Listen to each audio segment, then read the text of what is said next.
Hey friends, if you wish to check for updates in Microsoft Excel, then please watch this video. I will guide you through the procedure.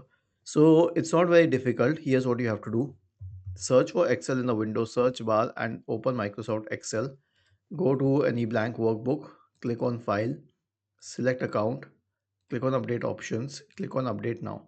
Now wait for that. It says you are up to date. In some cases, it may need a while to update. In my case, it was already up to date. So, how would you know that you're on the latest version? Now you can check it here. It's written here, version 2501 and the specific build, the click to run build. So, this is how you can confirm that you are at the latest version and this is what you need to update it. When you are updating this, you will notice a list of products here. In my case, there are four. I mean, usually we definitely have three: Word, Excel, and PowerPoint. In my case, I have OneNote as the extra one. So all these products will be updated all together. Was this helpful?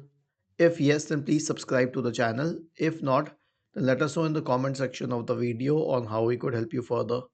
Thank you for watching this video and have a nice day.